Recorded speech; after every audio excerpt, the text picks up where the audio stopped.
ফেসবুকে পোস্ট করার সময় আমাদের সবার উচিত একটা বিষয় খুব বেশি খেয়াল রাখার, সেটা হচ্ছে আমরা যেই পোস্ট করব বা যেই সম্পর্কিত পোস্ট করব সেই অনুযায়ী হ্যাশট্যাগটা ব্যবহার করা।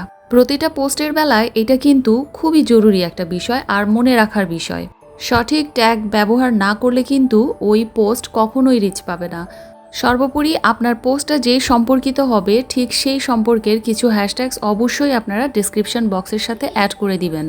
আরও কিছু বিষয় আছে, তারপর একটা আকর্ষণীয় থাম্বনেইল ব্যবহার করা তো অবশ্যই জরুরি।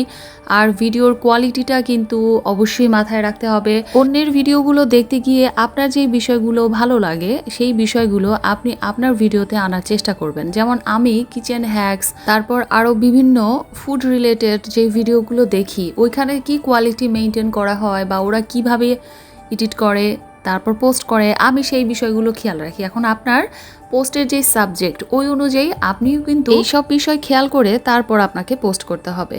কথা বলতে বলতে আমি মাসের শুরুর দিকের বাজার সদাইগুলো সব গুছিয়ে নিলাম। কিছু শুকনো খাবার ছিল যেগুলো কৌটায় ভরে নিয়েছি, এগুলো হচ্ছে ফ্রিজে রাখার খাবার, ফ্রিজিং করে নিলাম। তারপর এক এক কৌটায় এক এক রকম যেই উপাদানগুলো সেগুলো ভরে নিয়েছি। এই কাজগুলো কিন্তু মাসের শুরুর দিকে কাজের একটু চাপ বেশিই থাকে, তখন গুছিয়ে নেওয়াটা একটু ঝামেলার বিষয়। তবে গুছিয়ে রাখলে পরবর্তীতে কাজ করতে কিন্তু খুব ইজি হয়।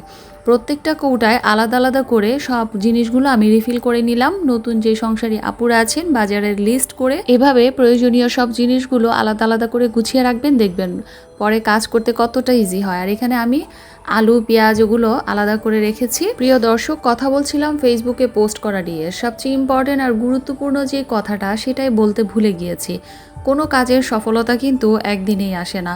আমাদেরকে অবশ্যই ধৈর্য ধরতে হবে আর খুব ভালো কাজ করতে হবে আর এগিয়ে যেতে হবে। অবশ্যই নিরাশ হওয়া যাবে না। আমরা সবাই সবার পাশে থাকবো আর নতুন যারা আছি তারা সবাই সবাইকে সাপোর্ট করব। তো আজকে এই পর্যন্তই। এতক্ষণ সাথে থাকার জন্য সবাইকে অনেক ধন্যবাদ। সবাই খুব ভালো থাকবেন। কথা হবে পরবর্তী নতুন কোনো ভিডিওতে। আর আমার ভিডিওটা ভালো লাগলে সবাইকে আমার পেজটা ফলো দিয়ে রাখার একটা রিকোয়েস্ট করব। আল্লাহ হাফিজ।